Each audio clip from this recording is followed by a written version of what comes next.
Okay, where am I? I'm on YouTube and Facebook. Okay.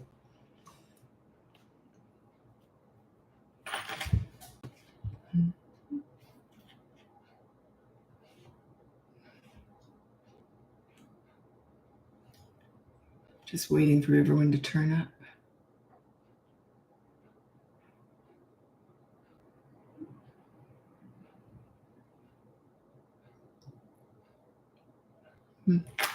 Hello. While we're waiting, I'd love to know where you're from. I'm here in Vancouver, Canada. So where are you from?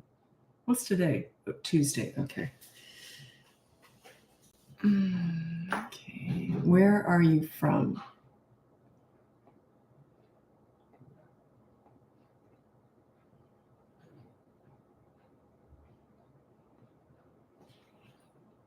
So I don't get going till people have turned up. Good morning. Thank you for all your, I've tuned in from Fremantle, Australia. Pretty sure I've been there. Fremantle. I'm just looking it up. Fremantle, Australia.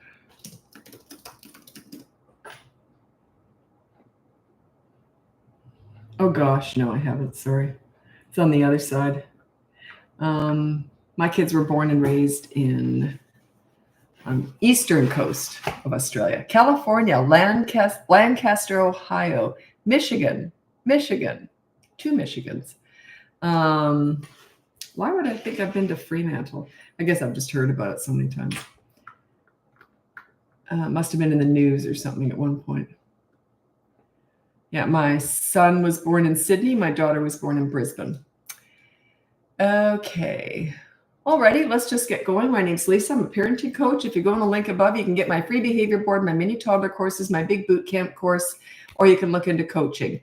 Newfoundland. Hi, Newfoundland. I've got my big toddler boot camp course coming out soon. If you check in the link above, you'll see all the information on that. I'm very excited about it. So, yeah, so let's get going with your questions. I'll do the best I can to answer them. So I'm just going through my notes. I always have all these notes. I always think I've got all this great stuff I want to talk about, and then I go through my notes, and I'm like, I can't find anything. Where did I put that? I know I put it somewhere. I can't find it. Okay, so I'm just waiting for your parenting questions. That's all I'm doing here. Famous for the dock, I guess. Oh, okay. The docker, I guess. Docker. I don't know. Fremantle. I don't know. Oh, I think I'm mixing up with Newcastle. I think I am. Yeah, Fremantle and Newcastle. Newcastle, I was living out in the outskirts of Sydney. At the time, there was a big earthquake in Newcastle in Australia. And my son was brand new. He was like 6 weeks old. And it was around, I think it was around Christmas. And I was knocked right on the ground. Our house shook so bad. And I looked over and my newborn was in a pram underneath the kitchen clock. And I saw the clock going like this against the wall. I thought it was going to come down and kill him. Anyway, yeah, it was, sorry, it was Newcastle. I was mixing up with Newcastle. Hello from Colorado. Hello. Okay, so this is from Ariel Darst. What do I do about a 10 and 11-year-old girls who make comments and throw a fit every time they are told to do no? Okay, that just means they're out of control. They don't know what's going on. It says to me that you're not a leader. Okay, check out the boot camp course, 3 to 12 years old. The toddler one's coming out on Thursday, but the original boot camp course, 3 to 12 years old, it's all about you setting yourself up as a leader. Kids who have a leader, they don't fight, they calm down, they're self-regulated. It just changes everything because leaders calm everything down. They take care of business. And it just sort of calms down the whole family. It's just the way it is. So check out the boot camp course. It might be a good fit. At the very least, check out the behavior board. It's all in the link above. And it's a good place to get started for free if you just want to check that out. But if you think you're going to buy the course, don't do the behavior board first. Get the course first and then do it with the course. If not, just do the behavior board on its own.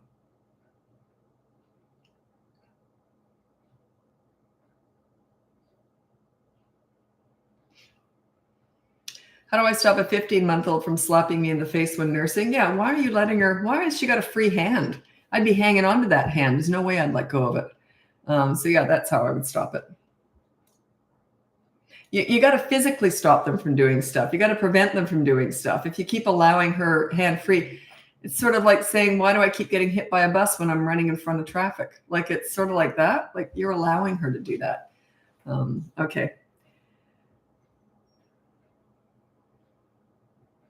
This is what to do with a 3 to 4-year-old who is a natural yeller. When she's excited, she yells. When she asks questions, she yells.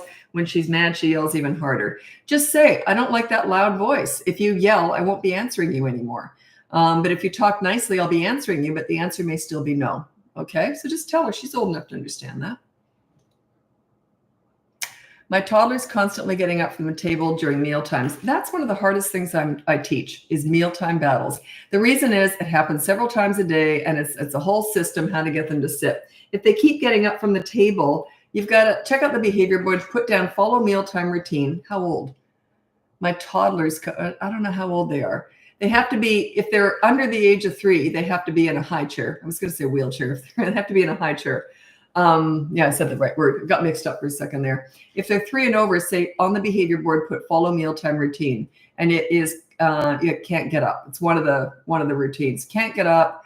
You have to come to the table within 5 minutes of being asked to do so. You sit down and eat. You can't get up. And then the last one is put your dishes in the sink or dishwasher before you leave the kitchen. And if they don't follow it, there's a consequence. Okay, I feel dumb, but thanks so much. Why do you feel dumb? How do I stop 15-month-olds from slapping you in the face? Don't worry about it. You're just a new parent. I feel dumb at least once a day. I'm quite comfortable with it.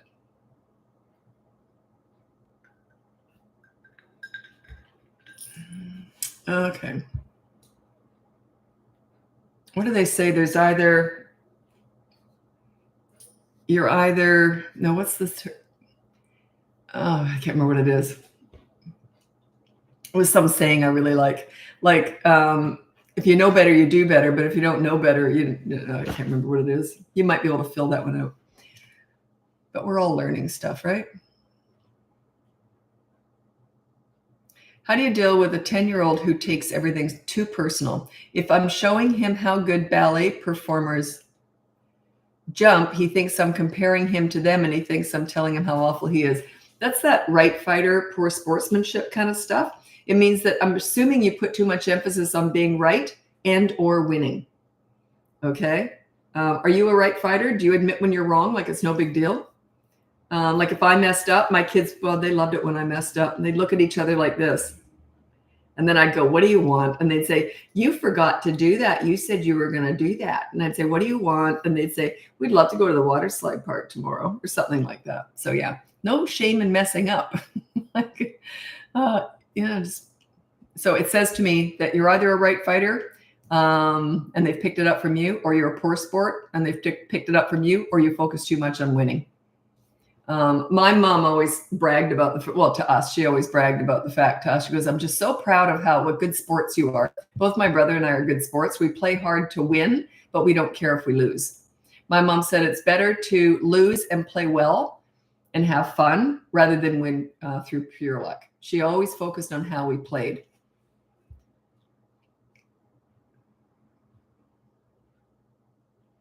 I do admit when I'm wrong. Well, then you focus on winning or something. They're picking that up from somewhere. It's an insecurity. It means that there's shame in not being perfect, right? So yeah, I don't know where they're getting that. That's usually a learned behavior. That's not something they're born with, by the way.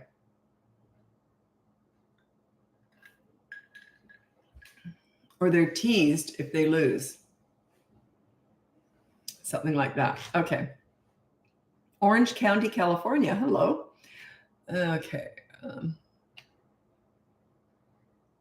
I also don't care if I lose. He's the only one I've ever, yeah, I don't know. If it's that much of a mystery, you have to hire me and I'd have to assess it and figure it out. It's a massive insecurity. It's a sign of insecurity.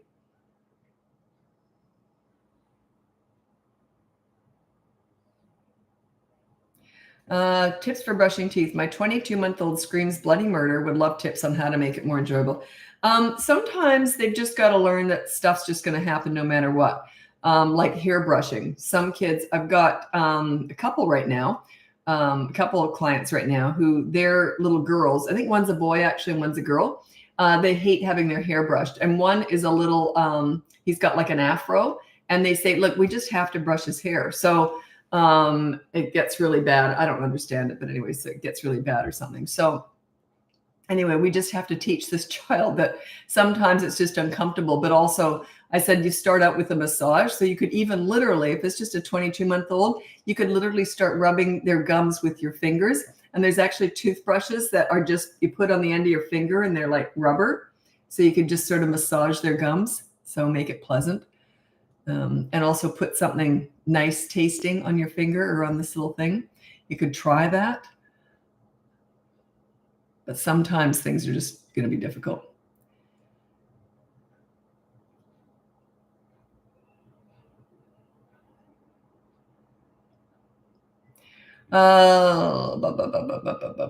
Going in for my third knee surgery. In the past, I had more help. This time I won't. I have a 4 and a 2-year-old and a newborn. How can I still be? Well, that's a medical issue. I can't. How can I still be involved in playtime when I will have a mobility problem? I don't know. Like, I don't quite know how to answer that one. You could still play. But yeah, I don't know how to answer that one. Because if you have a mobility problem and you've got a newborn, a 2-year-old, and a 4-year-old, yeah, I don't know. I don't quite know how to answer that. Sorry about that. My 2-year-old likes to spill drinks on the floor. If they do, I would hold their cup and just say no because they spill. Eventually, if they're thirsty enough, they'll let you hold it and then they'll take a drink. And then after a day or two of this, then let them hold it. And if they go to spill it, you say no. And then you go back to the rest of that day, you hold it while they drink.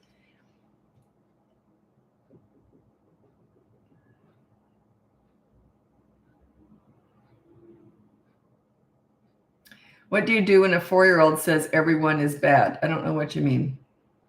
I don't know what you mean. Is this in reference when they're being naughty, or I don't quite know what you mean by that. I'm going to read out my top 5 tips for parenting toddlers. By the way, if you're on my newsletter, you already know this. I've got my big toddler boot camp course coming up this Thursday. And anyway, all the information is in the link above. You'll see I've got the countdown ready for that and everything. My daughter and I worked really hard on that, and I'm very excited about it. So that's coming up. Today's Tuesday. That's on what's Thursday. Okay. So these are my top 5 tips for parenting toddlers. Number 1, child-proof your home so you never have to say no. Number 2, set up a toy rotation system so they're never bored. Number 3 is when you want to connect with the toddler, you do so in their world. You don't go to the nail salon with them. You go to the park and roll down the hill with them. They start to look at you differently when you enter their world. Number 4 is kind of similar. You discipline a toddler in their world. They're not about words. They're about actions. So rather than have all these mini therapy sessions discussing all their big feelings and big emotions, which is absolute garbage, you're using consistent corrective actions. When they do something naughty, right in the moment, you remove them from the fun or the fun from them, just for a few minutes or whatever. You're sending the message that, no, I didn't like that. And you can't keep doing that or else the fun goes away. Number 5 is stop trying to figure them out. They're in the discovery phase. They are not figure-outable. They're brand new, fresh human beings. They've got one marble and some tumbleweed floating around in there. They're cute as a button, but they're all feet, no brains. Imagine if you've only been in the world for 2 years. In the first year, you were a potato laying on a mattress. They're just forming, okay? It's kind of, toddlers are the most challenging age physically. Teens are the most challenging age emotionally. And it's not that those are, I think the toddler years are the hardest by far because I'm a safety nut. And everywhere I'd take my toddler, you can't take your eyes off them. So I found that was my most challenging age by far, just because of the safety issue. Not at home because it was childproof, but when I took them out. But the teenage years are, I found them really, they're my favorite because once you understand how to adjust your parenting to toddlers and teens, one is physical, they don't make any sense. That's why I've got the course out. It'll explain all that. And teenagers, I haven't got a course for that yet. But yeah, you've got to start changing things with teens. So I'm going to read out my top 4 tips for parenting teenagers because they are by far the 2 most challenging ages for most parents. These are my top 4 tips for parenting teenagers. Number 1 is you listen to understand and show empathy. You don't listen to gather information to lecture with, or they will shut you out. If they want your advice, they'll ask for it. And by the way, they already know it. Number 2 is you negotiate as much as possible. It goes something like this. Hey, I want your dirty clothes in the hamper. What do you want from me? It's building reciprocity, building mutual respect. Number 3, with teenagers, don't sweat the small stuff. If they do something stupid and it's not a big deal, just say, that was stupid. Do you want to hear what I did when I was your age? And laugh it off. It's okay to make mistakes. Or you can even say, wait till you hear what I did this morning. We all do dumb stuff. There's nothing wrong with that. There's nothing wrong with not being perfect. That's, I don't know why so many people are trying to be perfect. How boring is that? And they're not, everyone knows they're not anyway, but they're just putting up this image. I can't stand that image phony stuff. Anyway, number 4 is don't leverage the good times to discuss the bad times. What if I teach a client to connect with their teenager and they're going out somewhere with their teenager and they're going, this is great. And I always warn them not to do this, but sometimes they can't help themselves. They've got a lot of pent up resentment towards what their teenager has put them through for the last year or two. So they'll bring it up. They'll say, this is great because you put me through hell the last 2 years. And then they can't figure out why they just told them to F off and they wouldn't talk to them after that. So yeah, don't leverage the good times to talk about the bad times. When's an appropriate time to talk about the bad times? No time. There's no point bringing it up.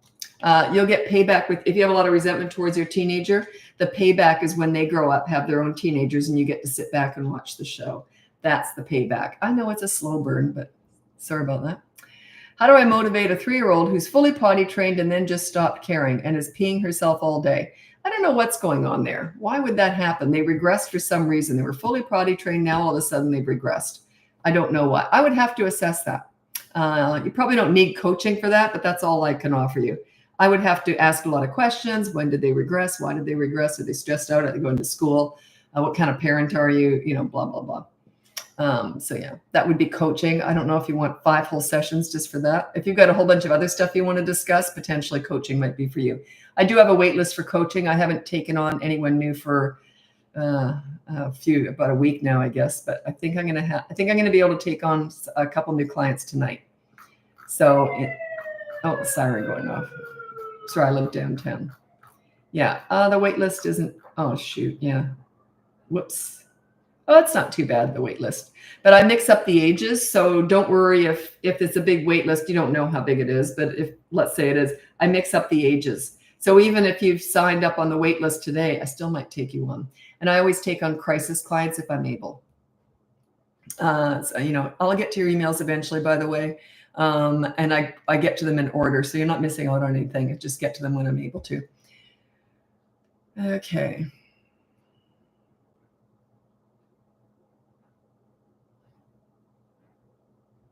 How much is your coaching? Just go on the link above, and I'm going to tell you a funny story, or should I tell it? Maybe I won't. It was a really cute story. Yeah, no, I don't. I don't want to embarrass the client because they'll know who I'm talking about. It was such a cute story. We were laughing at it. Yeah. There was a mix-up in the price, and they thought they were paying a lot more, and they still thought they were getting a good deal. It's a lot more than I actually charged. It was cute. But anyway.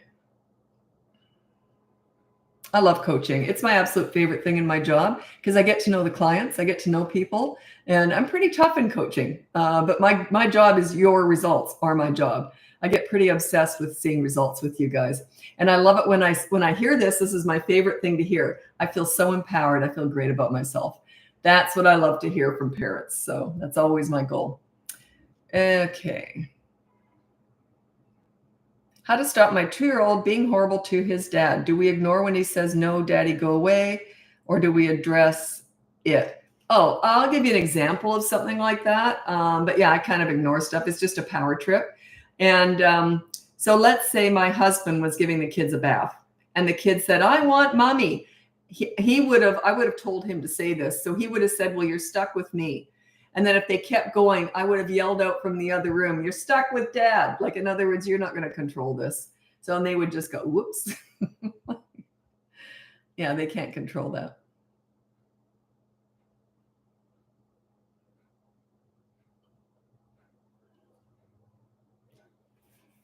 Okay.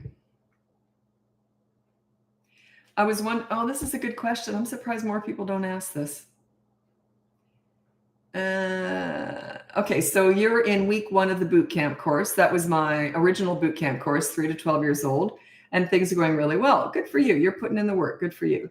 I'm wondering what your opinion is on going to bed 30 minutes early as an alternative to media blackout. We are low screens. She watches TV a couple days. Okay, so what she's referring to is there's two consequences for the kids breaking a rule. So they break a rule and then you have a positive action consequence. It's like do a chore within 15 minutes of being asked to do so. If they won't do that, then you do 24 hours of media blackout. So you take something away. That's the negative deprivation. So you start with a positive action. If they won't do it, say that's fine. Here's the negative deprivation, no media.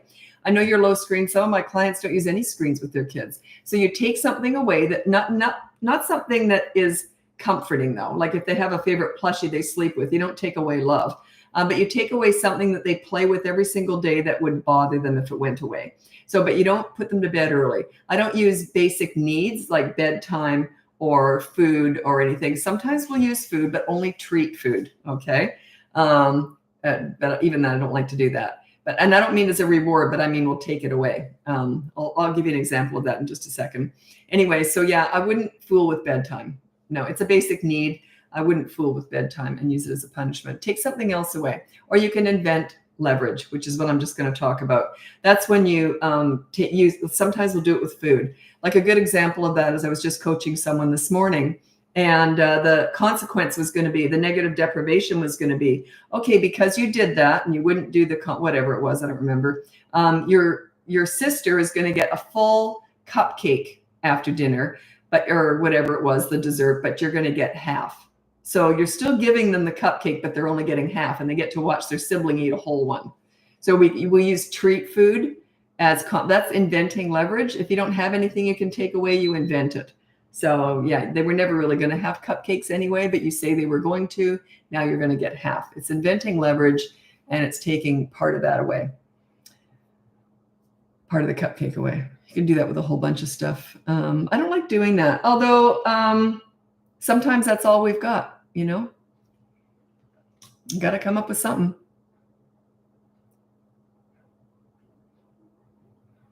My son is 3.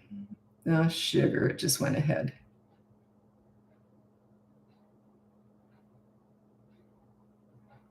Okay, my son will be 3 in September. He's extremely emotional. When I raise my voice, he cries. If I tell him no, he cries.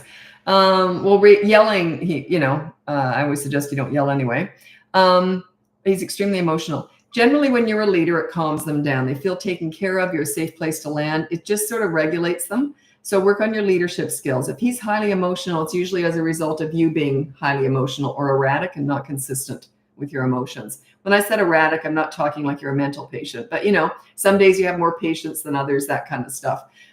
So yeah, check out the behavior board or look into the boot camp course for 3 to 12-year-olds.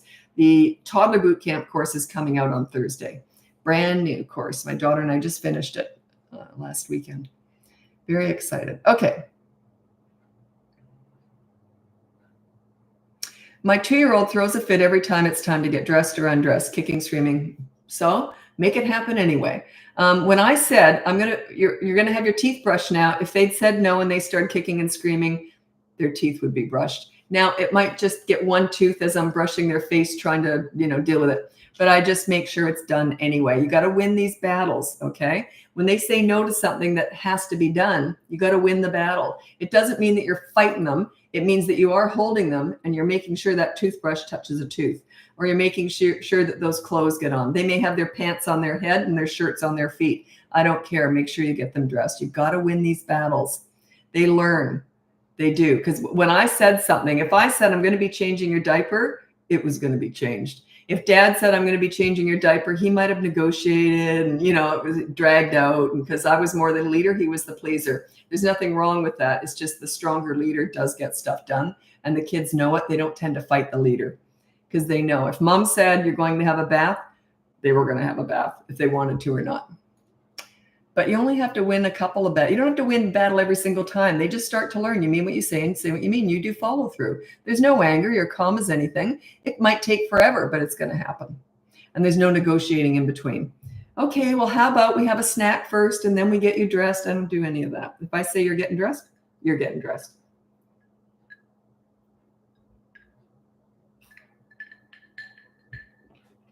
I remember once with my son, and I can't remember what it was, something to do with his hair, I think. Anyway, he was being a real poop, and he was only 2 or something. And I said, we're going to get you dressed. Now, I wish I could remember what it was. Anyway, and I had to get him dressed and get him out the door. But he obviously turned up. I think it was his hair. It was just sticking up everywhere. He wouldn't let me touch it. So we went out everywhere. Wherever we had to go, we went out.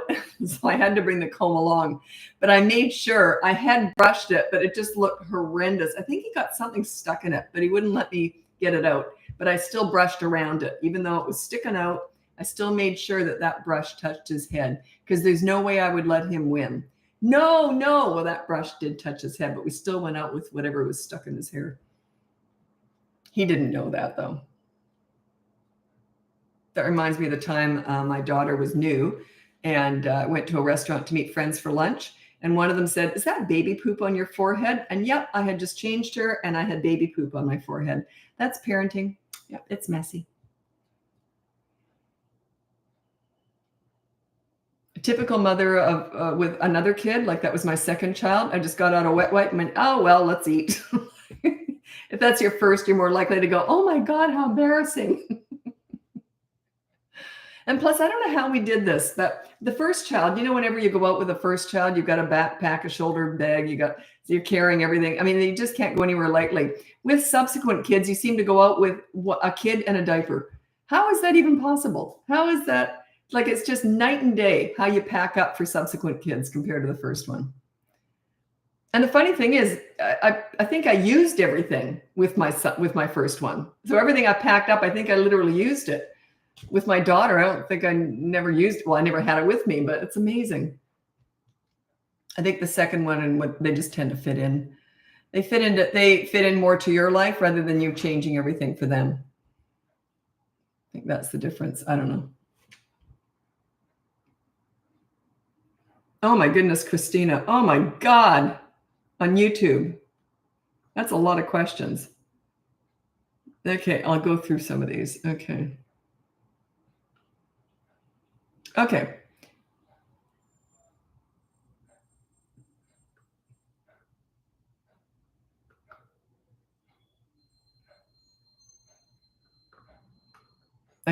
You said, I wanted to share that our 9-year-old daughter contributed to the behavior board by assigning dad as his rule, no feet on her bed. That's really good. She's 9 years old. You want to ask their advice on this behavior board. I've got a client right now, and they've got, I think it's teenagers, and dad is very serious. So, and the teenagers put down as dad's rule. The parents had written down something else, but they said, we want to change that. They just came up with this. I was really impressed with this. They decided, can we change it? And the mom didn't know. I don't think I'd gone over that. So they had changed it to dad has to tell a joke every day. And if it isn't funny, he has to do 15 push-ups. And they negotiated how many. I think the kid started with 50 and he negotiated down to 15. Isn't that the cutest thing? Like, dad has to tell a joke every day. And if it isn't funny, he has to do 15 push-ups. I wouldn't have come up with that. That's kids, eh? They're just great. Okay. So yeah, it's great when you include them in it. And then you can say, yeah, that's a good one. I like to agree with them if they contributed, or negotiate with them, but I don't like to just say no unless it's ridiculous. Okay.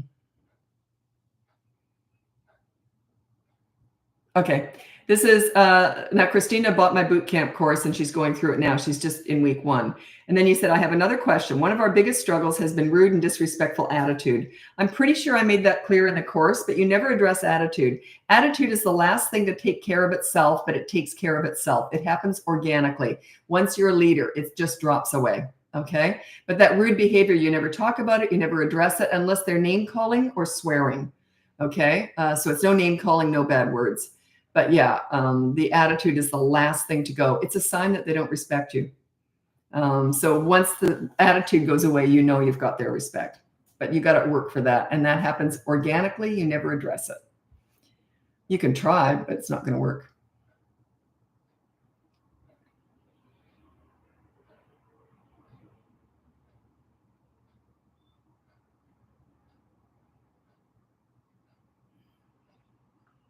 Okay, yeah, you're worrying about too much here, Christina. Just focus on the behavior board. You're trying to look too far ahead. Just keep following the course.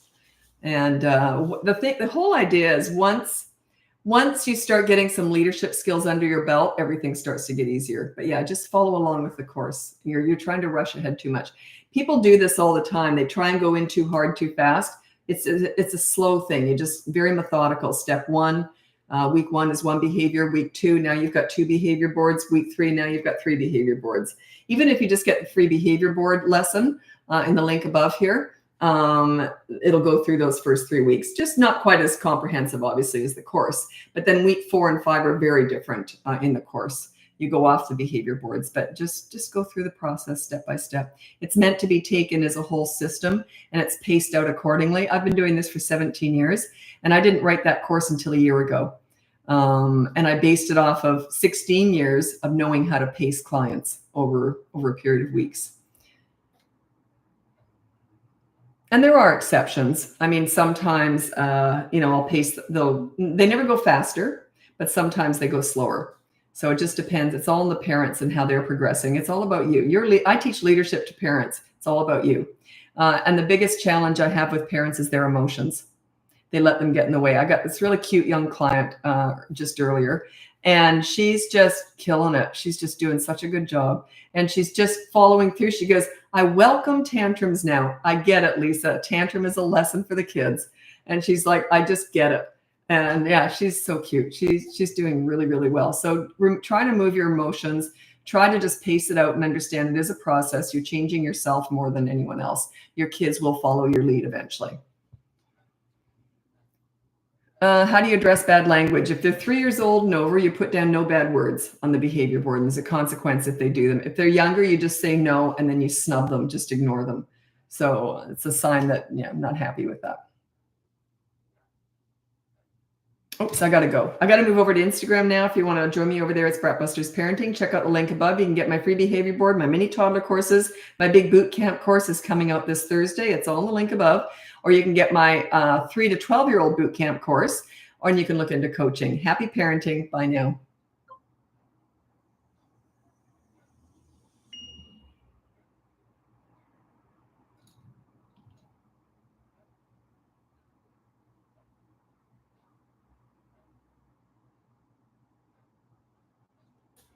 Okay.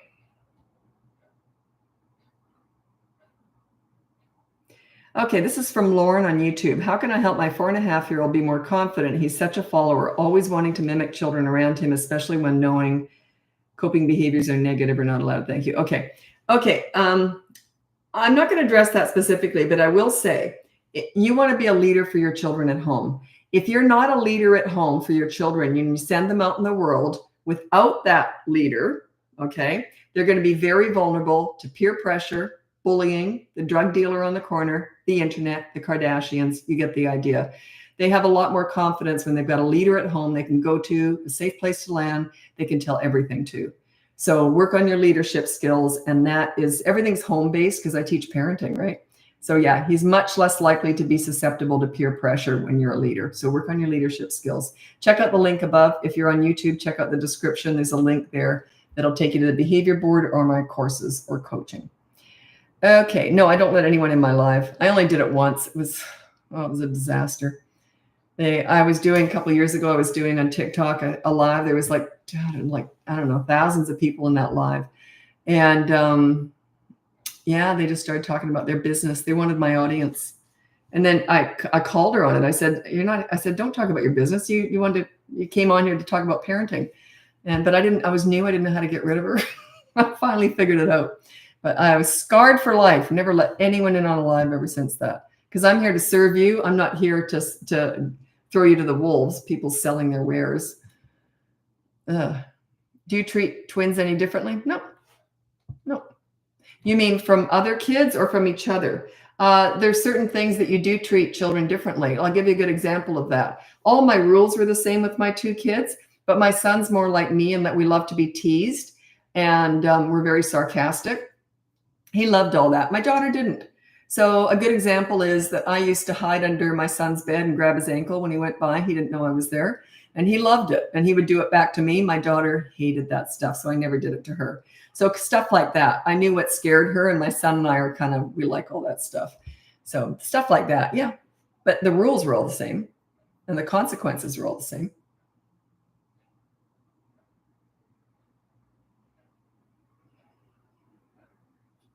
Oh, sorry, I forgot to introduce myself. This is Instagram, right? Okay. My name's Lisa. I'm a parenting coach. If you go on the link above, you can get my free behavior board, my mini toddler courses, my big boot camp course, or you can look into coaching. My boot camp course is from 3 to 12 years old. My new boot camp course is coming out on Thursday. I'm very excited about it. It's for toddlers, parents of toddlers. I always said I'd never do a toddler course because what am I going to put in it? Toddlers are crazy. The end. Turns out I managed to fill up a giant course. So it's not a step-by-step guide like the other one is. Toddlers are not predictable. They're not like, you can't set out plans for them. It's more about if they do this, this is what you do. It's more reacting to new stuff they come up with because they're in the discovery phase. They may even go like this and smear poop on the wall. So yeah. So you can check that out. What do you say when they start saying stuff like, hey, bum? Really common one is poopy face. I don't know why, but a lot of kids do that. Hey, poopy face. Anyway, so yeah, you put down no bad words or no name calling as the rule on the behavior board. Okay. And then there's a consequence if they do that. How do you teach a toddler to stop throwing food at the table? What you do is if they throw food, you say no, and you take the food away from them, and then you hand feed them. If they don't like that, no, me do. And you say no, because they threw the food, right? So you say no and you hand feed them. If they will not be fed, then you say, fine, you're all done. Clean them up and put them down. And let them scream and have a fit. Remember, their fit scenes, meltdowns, and tantrums are them learning a lesson. You want that. That's the goal. There's no lessons without that stuff if they are so inclined, right? Because all of a sudden you're taking charge and they're trying to take charge. So those fit scenes, meltdowns, and tantrums are gold. That is them learning a lesson. So let them have that fit. And then after they've calmed down, you can put them back up in the high chair. You give them a little bit of food. If they throw that, then you throw it in the garbage, say no, and then you hand feed them again. You can keep doing this over and over and over again. You got to win these battles, okay?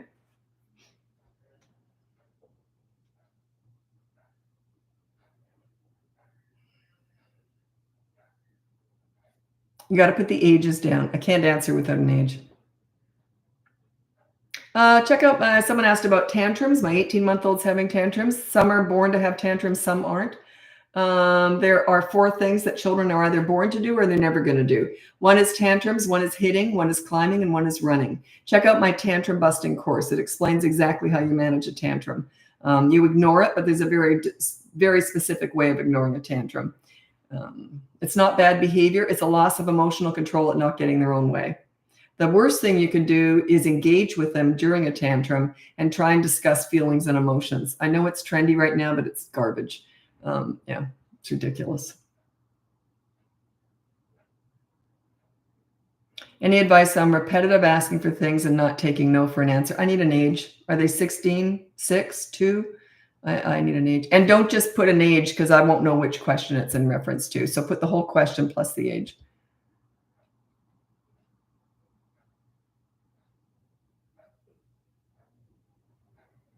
Okay, how do I break my son off the bottle? He'll be 3 in October. Pull off a Band-Aid. Just say that's it, no more bottle. What I did with my son to get him off the dummies or soothers or pacifiers, whatever you want to call them, he was 18 months old, and I had him help me put them all in a little baggie. We zipped it up. And I think it was before Ziploc bags, actually, because I remember it was the fold-over sandwich bag. So anyway, that's how old, so long ago. Anyway, so then I picked him up, and he carried that little bag out to the garbage out in the garage. And I opened up the bin to the lid to the big wheelie bin, and I said, bye, and then I closed it. Now, he also had some history with me in that he knew he was only 18 months old, but he was starting to learn that when mom says something, it's going to happen, okay? Whereas dad was more likely to give in. That's usually the way it is, right? But he knew I meant what I said, and I said what I meant. And that was it. He never got another dummy, never cried for them, never asked for one. He did look over at me every so often when he'd go like this, and then he'd look at me, and I'd instantly look away because I'm not getting eye contact with him thinking about a dummy. But anyway, so yeah, just do it. Pulling off a Band-Aid. You're going to have to go through a scene potentially, and that's okay. That's okay. Get them new sippy cups. They don't want it. They won't generally die of dehydration. They'll usually give in and have something to drink.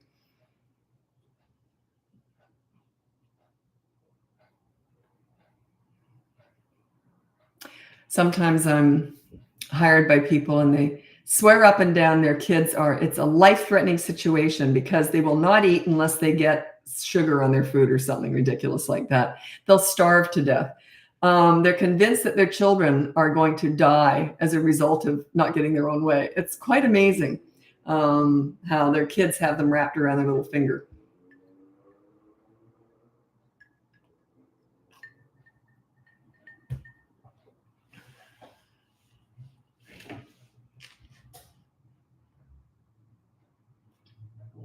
Okay, now this is from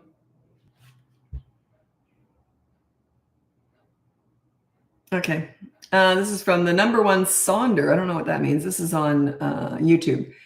3-year-old now hitting when tantruming and lying. Never an issue until I started. Am I doing good? You mean ignoring tantrums? I ignore the tantrums and figure out the lies. And hitting, I walk away or ignore during the tantrum. If they're having a tantrum and they're hitting, you physically restrain them from hitting you. The first time they hit, you just grab their hands and then look away and then prevent them from hitting again. You let go after a minute or so. And then if they go to hit, prevent the next hits. Okay. Or you actually can start walking away. They might follow you, but you just got to physically restrain them from hitting you. So yeah, they'll eventually learn. They're just upping it because you're not giving them any attention. All of a sudden you're a leader and you're ignoring the crazy and you're ignoring the tantrums, right? So they're going to up it to get your attention. They're just upping it. They're testing you. You don't ignore the hits. You physically restrain. When they get violent, you physically restrain them. Only when they're little. You don't do that with a 16-year-old unless they're hurting themselves or hurting someone else. But if they're just damaging property, you got to go through a few holes in the walls with teenagers.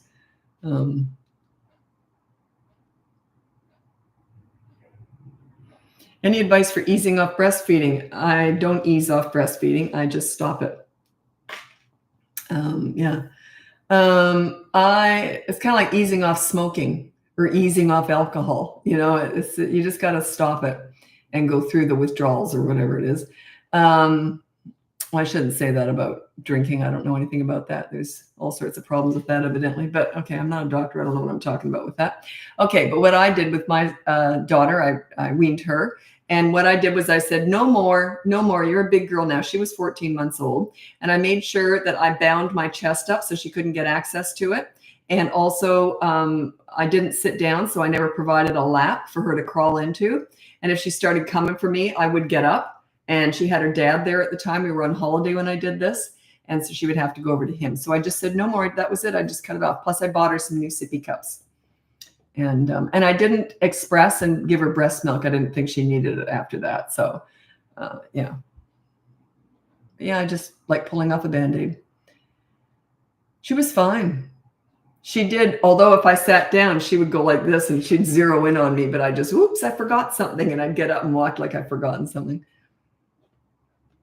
21-month-old fights nappy changes. You must be Australian or English. My kids were born with, they were born in Australia. So it's a nappy to me too. Putting clothes on. Okay. Yeah, it is you, mom and dad, that's the problem because daycare does what they got to do. They just get it done anyway. You're fighting her. You're allowing her to win. So she knows daycare isn't going to let her win. She knows they know what they're doing. So when they say we're going to change your clothes, why would she fight them? Because she knows it's going to happen anyway. With you, she must know there's a chance of winning. And I know this works really well because my husband and I were very different styles. He was more the pleaser, and there's nothing wrong with that. It's okay to have different styles. But I was the leader. He was more the pleaser. He would be more one to negotiate, whereas I said, I'm changing your nappy now, and they would just lay there and let it happen. They did fight me initially, and then they realized I was going to do it anyway. So, but he would be more likely to say, okay, just calm down. Here's a toy. I wouldn't talk to them, look at them. I'm going to change your nappy, and that was it, and I just did it. So yeah, it is you. And that's a good thing. You can change you, right?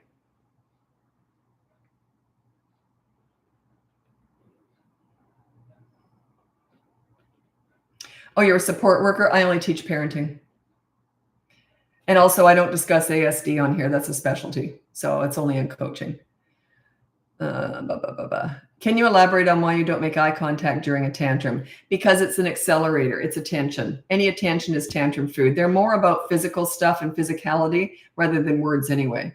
So if you look at them, that is feeding it. Any attention is fertilizing a tantrum. Yeah. You don't want to look like you're engaged in it. You're not part of it. It's like you're just waiting for it to end. And then as soon as they're finished having a tantrum, you can go, oh, you want to read a book? You ignore the crazy and reward the calm. They eventually stop having tantrums. Takes a while though. It's a slow burn, but the tantrums will diminish in duration, frequency, and intensity over a period of time. It's not going to stop in day one. Yeah, it's a personality trait. They can't control their emotions when they don't get their own way. And they're either born to do that or they're not. My son had tantrums. My daughter didn't. I never had one. I can remember literally being little and seeing other kids have tantrums. And I remember thinking, what are you doing? How embarrassing. Like I can remember that like it was yesterday. Thinking, what are you doing? I couldn't understand it. And it was funny because my son had them. He could have cared less. And but my daughter had the exact same look. She was like 2 years old and she saw another kid having a tantrum and she was just looking at them like this. What are you doing? Actually, so they're either born to have them or they're never going to have them. It's just a temper, usually as adults. Like I don't tend to have a temper now. Neither does my daughter. My son's more inclined to get upset. It's a temperament. But he doesn't have a lot of tantrums. You know what I mean? He's 34. That kind of peters out. Okay.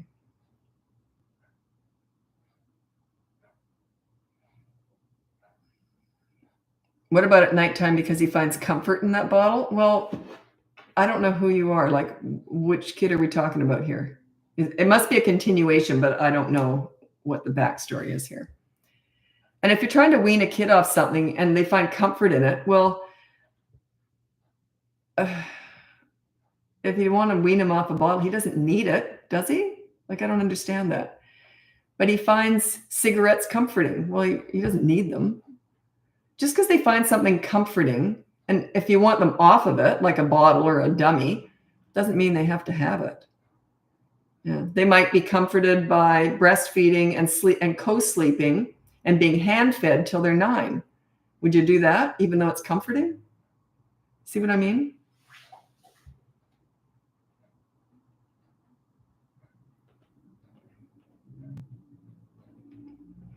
Oh, at what age do you explain addiction? Single mom of 3 and 1-year-old, and dad is more absent at times. What age do you explain these topics? Oh, just say dad doesn't feel well. Do not explain addiction to a 3-year-old. No, just say dad isn't feeling very well. He can't come around. He loves you, but he's not feeling well, or something like that.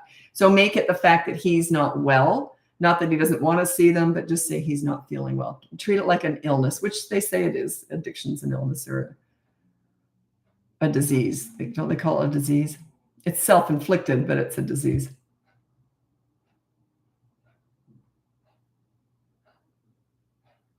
How to get a 5-year-old to sleep in their own room. Check out my Bedtime Battles course. It's one of my mini courses. It goes from 2 to 8 years old. It's in 2 parts, how to get them in bed, then how to keep them there.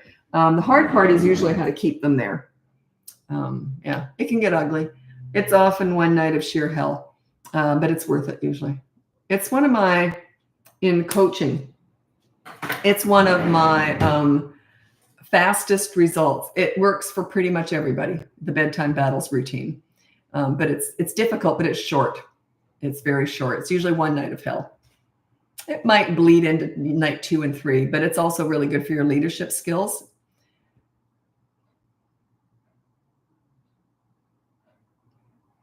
Well, this is a question I can never answer. How to stay calm when you're at your limit and you've got an 18-month-old kicking, screaming, and all that. I can't help you stay calm. Like what I mean, it's sort of like saying, I remember once years ago, I used to teach fitness and someone said to me, yeah, it's fine once I'm here, but how do I get myself to the gym?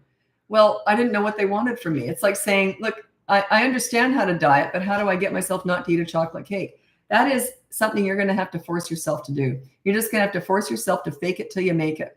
I can't help you control your own emotions. Only you can do that. There's no tips and tricks to this. It's just knowing that the outcome is worth it. You got to go through the storms to get to the rainbow. But yeah, there's no secret sauce here, the how to control your emotions. That is by far, I would say, the thing that slows down progress with my clients the most is their emotions get in the way. And I can't help them with that. Other than to say, well, does it help to know that once we follow these procedures, things will get easier, but not if your emotions are controlling you. Yeah. And then they usually catch on. Sometimes not right away though.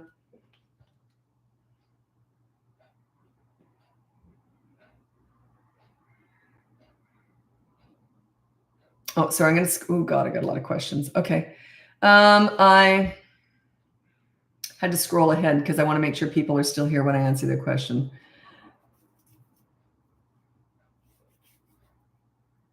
Okay. By the way, there's someone out there pretending to be me. I can't remember the name, but they're on Facebook, and they are literally pretending to be me. And yeah, I'm BratBusters parenting. But yeah, they all they do is they use my picture as their profile, and all my videos. That's all they do. So yeah, watch out for these people because that's not me. And there's someone else. This is my daughter telling me this. She's my social media person. So we were just laughing at this stuff and saying, look at this and look at this. There's also, now I realize this person's probably unstable, but they are telling a whole bunch of lies about me out there. And I hope he or she gets help. They're rampant on here, evidently. Insulting me. And they don't even know anything about, they keep saying everything wrong. So they're obviously mentally unstable. But yeah, this stuff just happens. But be really careful with the fake accounts, because I know a lot of people are getting ripped off about money. So they're actually paying for coaching to these people, and they're not me. And but yeah, I'm here right now. This is it's just BratBusters Parenting. And if you go on the link above, it connects up everything else that is mine. But be careful. There's a whole bunch of fake, and we don't address any of it. It's no point, right? There's a whole bunch of weird stuff out there, because I've got like 1.4 million followers now, and you're going to get this crap. It's just part of it. It doesn't bother me, but I just worry about you guys getting sucked into this and them taking your money. That's what I'm worried about. It happens a lot. I get this probably quite often. I get people telling me they've been paying someone else that wasn't me, and then they found out they lost their money.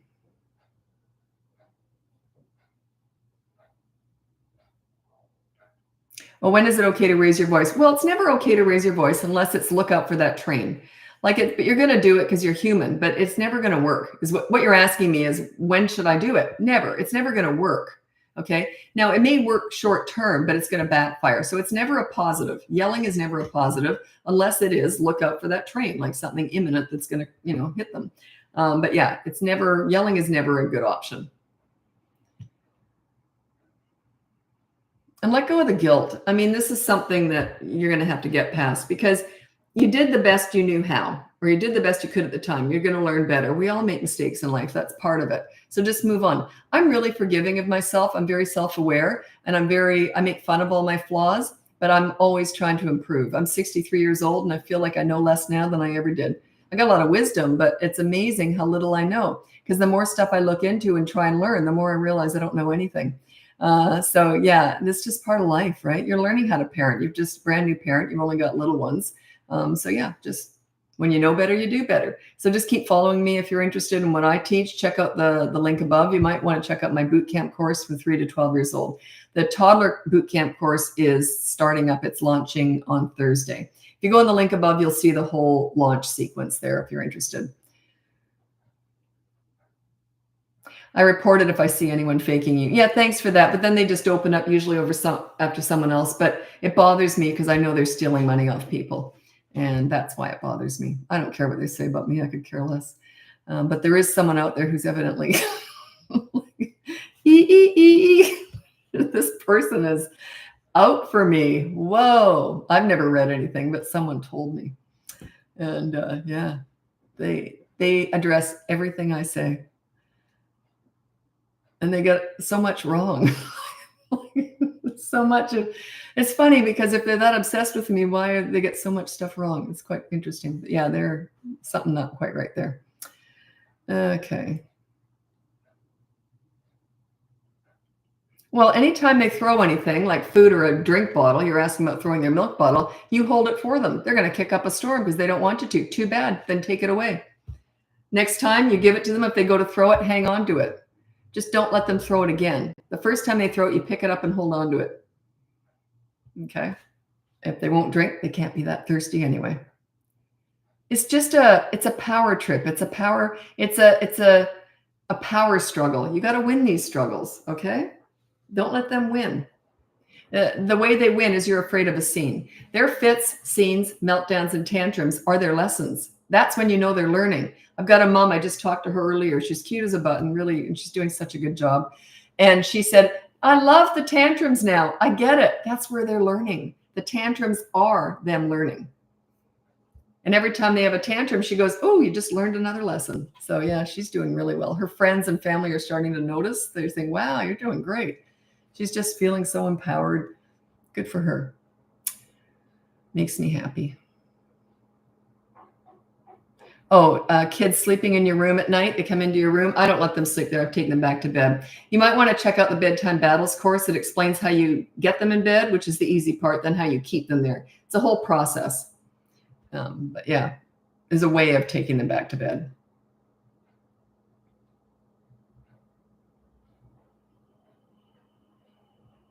Is it okay for me to go in my room when my 4-year-old throws a screaming fit? You're saying it works. I don't like it. I like them to see me looking like this when they're having a fit, filing my nails, looking bored out of my mind. I like them to see me not getting flustered. When you run away, it makes them kind of look like, oh, you're afraid of me. Yeah. I wouldn't do it. If it works, then, who am I to say? But I wouldn't do it. I want them to see me calm as a cucumber, filing my nails while they're having a tantrum. I'm just waiting. As soon as they're done, oh, you all done? You want to read a book? Like that meant nothing to me. Nothing. Yeah, by you going away, it gives them some power.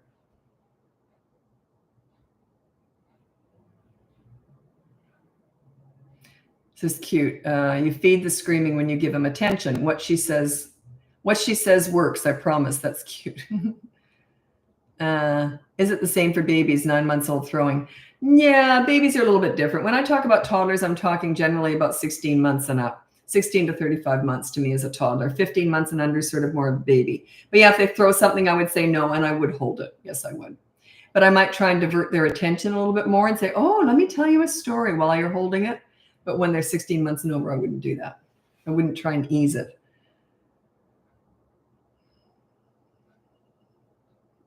Okay, so throwing food on the floor. I've already talked about this a couple times, but I'll just mention it quickly. When they throw food on the floor, you say no, throw the food in the garbage, and then you hand feed them. If they kick up a storm, they don't get to eat. That's too bad. You hand feed them. And then just take a break. If they want to hold the food and throw it again, you just okay, you're all done. Clean them all up and put them on the floor. Let them have a tantrum. Once they've calmed down, you sit them up and give them a little bit of food. If they throw it again, start the whole process over again. Eventually they'll learn. Stay cool as a cucumber, calm as anything. When you get upset, it accelerates the situation.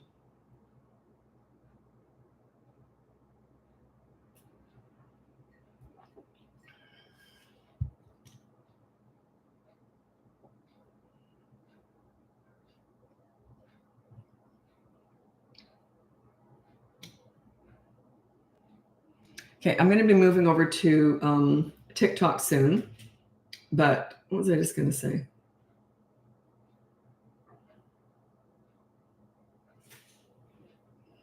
There was something I wanted to. Okay. A lot of people ask me about kids who are fighting. Okay, your kids are fighting. They're killing each other all the time. When you're a leader, they don't fight. The reason is kids fight usually as a result of a feeling of injustices and a feeling of there being no leader, no control, no chaos. It's just bedlam. Okay. When there's a leader around, a parent leader around, they just don't fight. Now, when you are learning how to be a leader with your children, check out my courses and that above. When you are learning how to be a leader, they're going to keep fighting. They're going to keep fighting and just do the best you can. I go into it in my course, how you deal with it. But eventually they will stop fighting. But it's a slow burn with that one because leadership, you can deal with a lot of stuff right in the moment, but them fighting, they're going to keep doing it for a while until your leadership is cemented. The second to last thing to go is their fighting when you're a leader. The last thing to go is attitude, and it happens organically. They'll just stop fighting and they'll stop copying an attitude with you. Okay?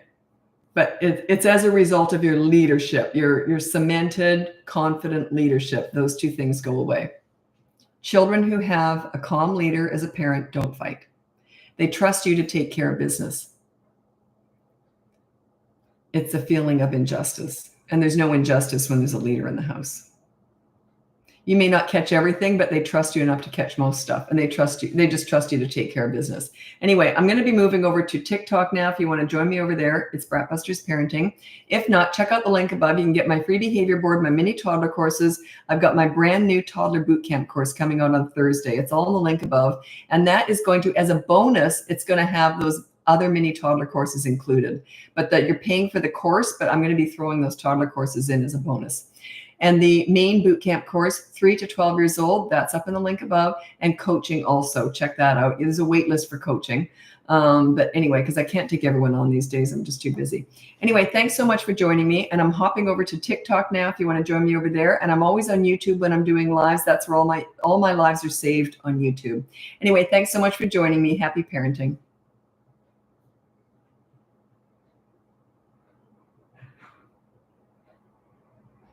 There are so many buttons to push. It's unbelievable.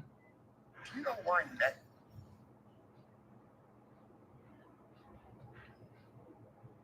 And there we go. Okay.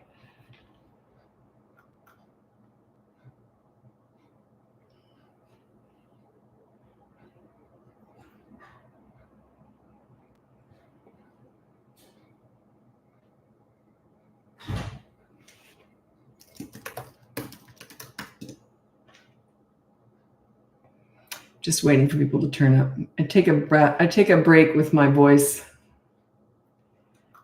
while I'm waiting for people to turn up.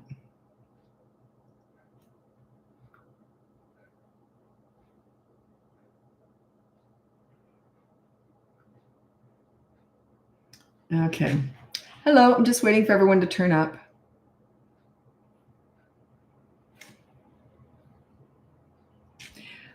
Someone said on YouTube, my kids 4 and 3 are fine until I go to the bathroom, then all hell breaks loose. Any suggestions? It says you're not a leader. Work on your leadership skills. Because I would come out and say, didn't like that. Here's the consequence. No screens for the rest of the night. I would just come in with that hard. Yeah. And then say, that was your choice. If they fight, that was your choice. Okay. Shout out for Nathan. Is that your little one? Your youngin'? Hello, Nathan. I don't know how to do a shout out, but hi, Nathan. Okay. One thing I want to mention, oh, by the way, I'll introduce myself first. My name's Lisa. I'm a parenting coach. And when I'm doing my lives, I'm on YouTube the whole time. That's where my lives are saved. I'm on here pretty much every day for the last couple of years doing lives. Anyway, so I go from Facebook to Instagram to TikTok. So this is my last half hour of tonight's live. Anyway. My name is Lisa. I'm a parenting coach. If you go on the link above, you can get my free behavior board, my mini toddler courses. My big toddler bootcamp course is coming out. It starts on Thursday. So if you go on the link above, you'll see all that. Now, you're paying for that mini bootcamp course, not the mini bootcamp course. You're paying for the toddler bootcamp course, but as a bonus, I am throwing in all of the mini courses for the toddlers, okay? Some people just want those individually, but if you want the bootcamp course for toddlers, you're going to get all those mini courses thrown in. We're not going back and refunding everyone who's bought those toddler courses. It's just too confusing, and it's just part of it, right? Sorry about that, but it's just part of the deal. Anyway, and also you can check out my regular bootcamp course, 3 to 12 years old. It's all about you and your leadership. Everything is. I don't teach kidding or toddlering or teenagering. I teach parenting. It's all about your leadership, how you calm down and be a fun, calm leader for your children. And then you can also look into coaching. Anyway, something that I want to talk about that I don't talk about enough, but I should say it every single live, is toddlers are so misunderstood because everyone expects, I don't know why, but you'll say something to a toddler and you'll say, now, you shouldn't hit because it hurts my feelings and it hurts. And you don't like it when someone hits you. No, mommy, no, daddy, I don't like that. So you're not going to hit again. No, I'll never hit again. Then they hit. And you're like, what the heck is wrong with this nutcase, right? Understanding does not stop a toddler from doing what they want to do. It's not a lack of understanding that makes them act out. It's a lack of impulse control. Does that make sense? They don't make sense yet. Toddlers are brand new, fresh human beings. They're in the discovery phase. So you can't stop their bad behavior from reasoning with a toddler. They learn through consistent corrective actions. They learn, it's like a knee-jerk reaction. Eventually, if you consistently correct them with actions enough times repeatedly, then they'll stop the bad behavior. Trying to reason, do the mini therapy sessions, discussing big feelings and big emotions is absolute garbage. It is garbage. Toddlers are not about words, they're about actions, and they learn through repetition, repetition, repetition. So parents do this, now you understand that hurts my feelings. Don't do that. Yes, mommy, no, mommy. Then they go and do it again because they're toddlers, because they don't have impulse control yet. Okay, that's the frontal lobe.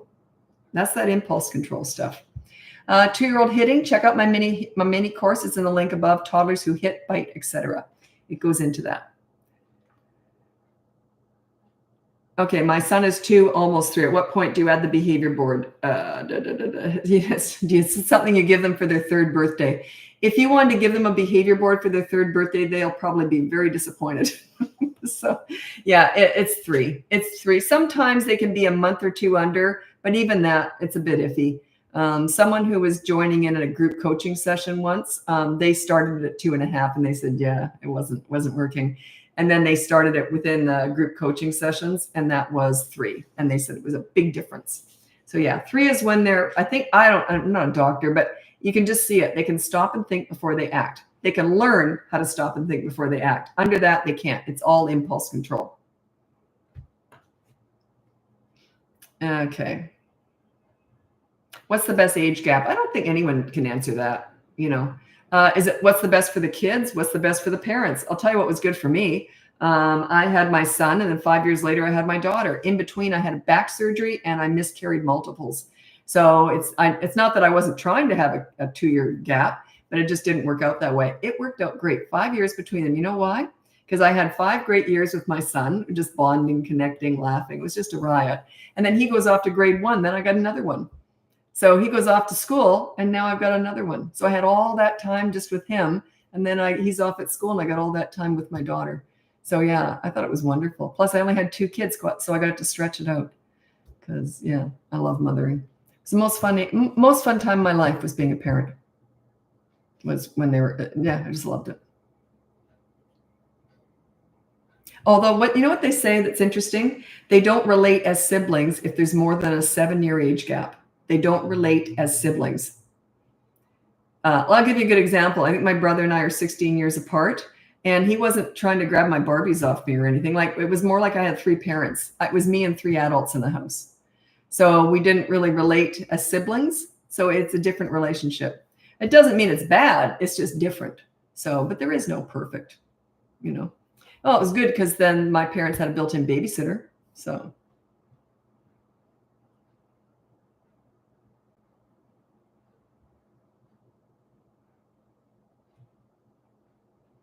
Tips for picking up after oneself. I forgot, preteen. Well, that's okay. You can forget, but here's the consequence because you didn't do it. Put down the rule. And it can't just be picking up after yourself. It has to be specific. Dirty clothes go in the hamper and nowhere else. Dishes go in the dishwasher within 5 minutes of finishing a meal. It has to be timed. It has to be very specific.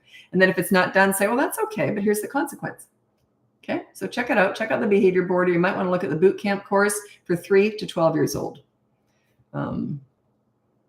It's okay that they forgot, but there's still a consequence. It's like saying you're speeding down the freeway. Oh, I forgot. Well, that's good. Okay, here's your ticket. Like, forgetting is not an excuse. You still have to be responsible. Oh, I forgot to pay my taxes. Okay, here's your fine. There's no shame in making a mistake. But there's a consequence.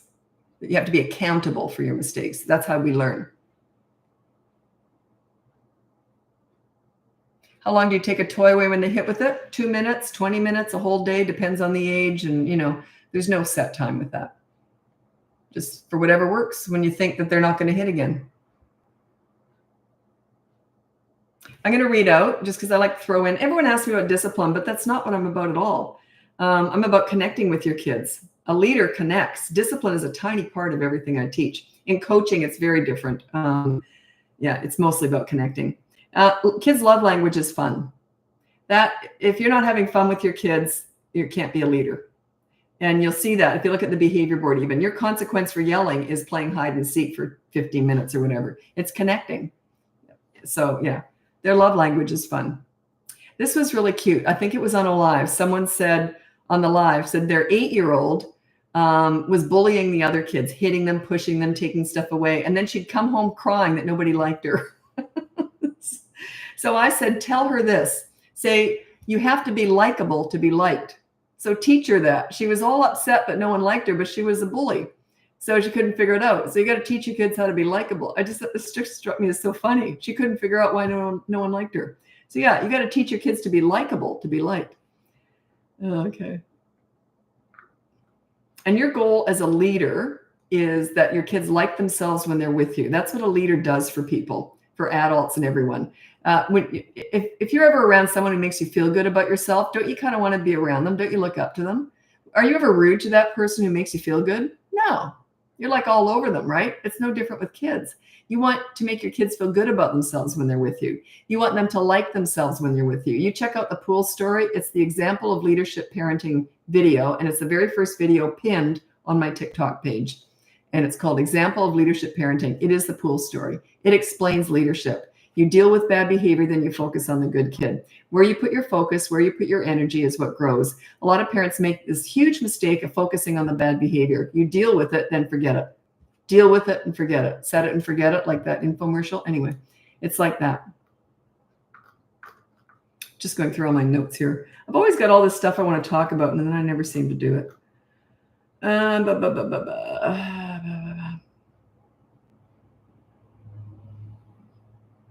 Oh, I did write that down. Sorry. Something I thought, did I write that down? I did. This is cute. This is just a cute little story. The behavior board is very clear to kids. Once you've explained it, they get it. And they usually like it and they use it. And I'll tell you how. One cute story. I got millions of them, but one really cute story that happened a few months ago. This parents had a 3-year-old little boy and a 15-month-old little girl, and they were hitting each other. And every time the 15-month-old would hit the 3-year-old, the 3-year-old would just pound that, knock that 15-month-old over. So they hired me. Basically, it was one of the main things they hired me for, how to stop this hitting. So the little boys, and only you have to be 3 years old to be on the behavior board. So his rule was no hitting. So the first week he was learning how not to hit. In the second week, the mom couldn't believe her eyes. The little one pushed him or hit him. He would normally hit her back, but instead he took her hand, walked her over to the behavior board and said, "See, no hitting." Is that the cutest thing? I just thought that was absolutely adorable. He was getting it. Not only that, he was using it to teach his little sister. I thought that was adorable. Anyway. You got a 2-year-old throwing things, just put stuff away there so he can't throw it. They're going to do stuff like that. Okay, advice for the toddler no phase. Just make it happen anyway. We're going to get in the car seat. No, get him in the car seat. Okay, we're going to put you in the high chair. No, get him in the high chair. I'm going to change your diaper. No, change their diaper. Take action. Yeah. Should we let the kids pick the consequences? Generally, no. As they get older, about 9 years old, you can start to ask, hey, do you have any input in this? Okay. And with teenagers, you do. You have them negotiate stuff. But with little ones, no. You just pick them.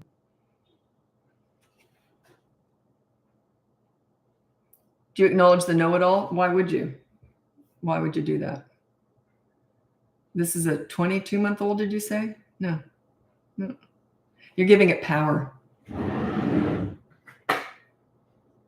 No.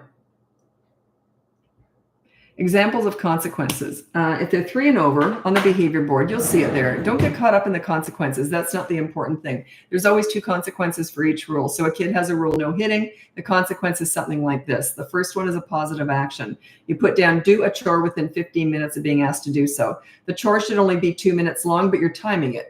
They can take 15 minutes to do it. If they do it in 15 and a half minutes, it's not done. Once that alarm goes, then you resort to the negative deprivation, like if they haven't done it. Then the negative one, so you start with the positive action. If they won't do it, then you do the negative deprivation. Then the negative one is take 24-hour media blackout or no Lego for 24 hours. Whatever they like on a daily basis that they would really miss, you take it away for 24 hours. So that's how that works. And you got to be really businesslike. Whenever you're disciplining children using the behavior board, it's like a business transaction. There's no emotions at all. The rest of the time, you're crazy and fun and laughing with the kids. I used to be the panty monster every day when I was doing the laundry. I'd put all the panties on my head, and the leg holes were my eye holes, and I'd chase the kids around the house with panties on my head. My mom was always so confused by that. She used to say, how do you do that? The kids respect the heck out of you, but you are nuts. I was crazy. But I could do that. That's part of the leadership, is being fun. Their love language is fun. The more fun you are, the more likely they are to listen to you. Okay. But they knew if they ever acted out, those underpants were coming off my head like that. There was no second chance. If they ever acted out while I was the panty monster chasing them around the house, I would have said, didn't like that. We'll try again tomorrow. And they learned fast. Mom's quick, right? They learn. So I didn't so much discipline my kids, but I took away fun mom. But that's not everyone's style. That's why I don't talk about that a lot. But that was my superpower, was I was fun. So fun mom disappeared like that if they did something I didn't like. And then they'd go, sorry, mom. Was that easy? But I don't teach that. I learned early on. I don't teach what I did. I had tons of experience with kids before I had my own. So like I would never use a behavior board. It's a teaching tool. So I teach you, I know how to teach this. I don't teach what I did. I teach you how to get where I was. It's just different. Took me a year to figure that out, though. I started my business in 2007, and I didn't invent that behavior board until 2008. And then once I did, I put the parents on it. That's what made it different. The parents are on. You have to have rules and consequences too. Leaders lead. Okay. And once I invented that, I thought, oh my God, what a difference it made. Oh, I couldn't believe it. I couldn't believe I didn't think of that. You can be good at something, but knowing how to teach it is different. So I figured out, it took me a whole year to figure out how to teach this stuff.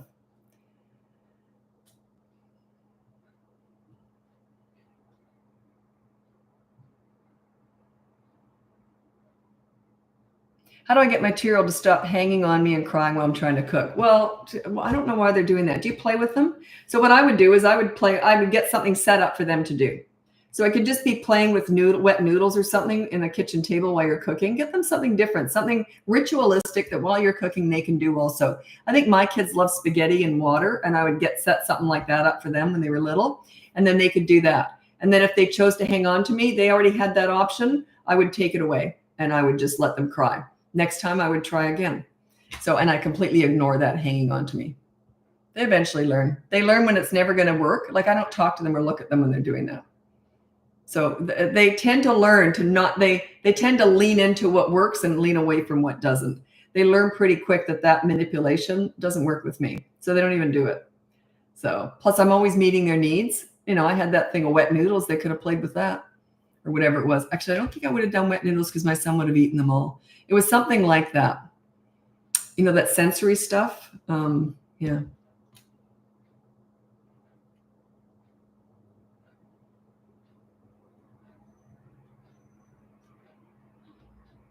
What happens when taking things away for a day doesn't work? My son doesn't care. I don't know how old he is. I can't answer that. Is he 16?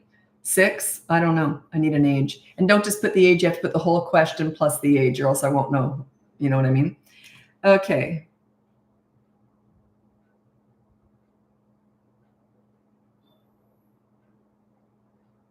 Okay, this is from D. Silva. The no phase. I ignore him, and even if he says no, I continue. Example, change nappy, get in car, offer food. It still annoys the hell out of me. I feel he's saying no more.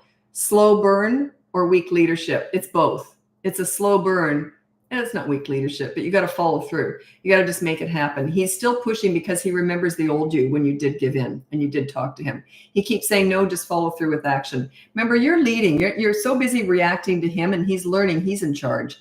I act and they react to me as a leader. I don't react to them unless they're doing something good. But if they're doing something bad, I don't react to it. I deal with it, but then I act, right? So leaders act, they don't react. So he's used to you reacting to him. That's why he does it. My kids did the no thing very, very rarely. They started it with me and then they stopped it pretty quick because it never got any attention. Kids move on to what does work.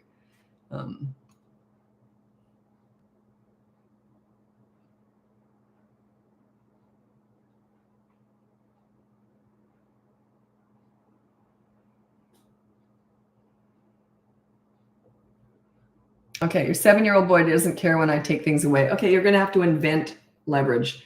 I don't like doing it, but I'll tell you how it goes. So what you do is you say, okay, I didn't like that. We were going to go out tonight to the arcade, but because you did that, we're not going to go.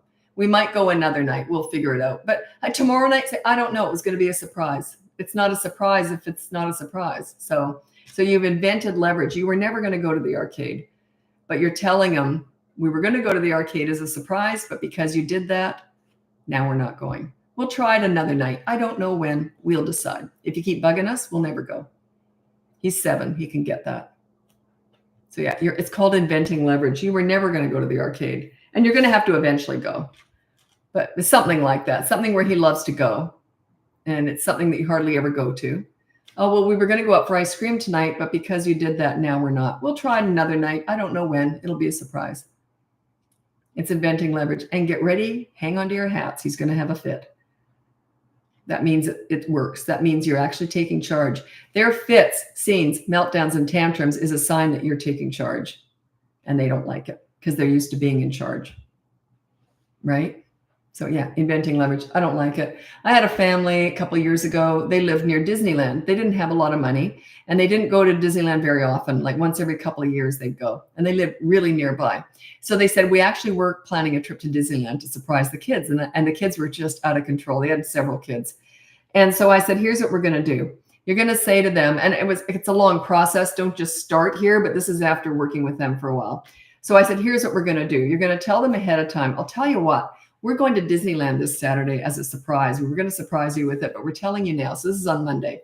This Saturday, we're going to Disneyland. We're going to get up, get all ready to go, and we're leaving at 8 or 9 in the morning, whatever. Kids are all, yay, they're all hyped up, and they were rotten all week. Fighting, doing everything wrong. They weren't doing anything right. So anyway, Saturday morning comes along, and I said to the parents, here's what you do. So you let them get up, let them start getting ready for Disneyland, and then you say, just hold on a minute here. We didn't have a very good week this week, did we? You were hitting, you did that. Just mention a couple things they were doing wrong, and then say, so I'll tell you what we're going to do. We're not going to go to Disneyland because of that this Saturday today. But if we have a better week, not if you're good, but if we have a better week this week, we'll go next Saturday. Okay? And let the poop hit the fan. You know how good those kids were the following week? Angels. But that Saturday was a nightmare, an absolute nightmare. But it was worth it in the end. You got to be willing to go through the storm to get to the rainbow. Everyone wants this to be smooth and easy. It's not. It's not supposed to be. You're mixing things up. You're becoming a leader. They were used to being a leader. You were so busy reacting to them, which leaders don't do. And so now all of a sudden you're becoming a leader. They're going to fight you. They're going to get worse before they get better. And every time they have a fit, that's just a sign that you're winning. That's a sign that you're becoming a leader. It's like that 8-year-old kid that had never met me before, and I was going to be working with him. And he looked at me and he says, if you don't give me what I want, I'm going to have a fit. And I said to him, bring it on. And he never did. It's like, oh, she knows what she's doing. Right? He knew that right away. I had no history with him, though. If I'd had history of giving in to him, it wouldn't have been that easy. I've got lots of experience and I had no history. So kids only do what works. Okay, I got to get going. Thanks so much for joining me. Check out the link above. You can get my free behavior board, my mini toddler courses. Now my big boot camp toddler course is coming out Thursday. All those mini courses will be an added bonus in there. We're not giving refunds if you've already bought them. It's just the way it has to work. We've tried to figure it out all different ways. So anyway, but they're just thrown in as a bonus to this big boot camp course for toddlers. Then I also have my regular boot camp course, 3 to 12 years old, or you can look into coaching. The behavior board is completely free. It starts at the age of 3 though. Okay, and keep watching. If you are learning from these lives, that's why I do them. I get emails every single day saying these lives are helping. And that's why I do them. And I really enjoy it. So thanks so much for watching and have a good day. Happy parenting.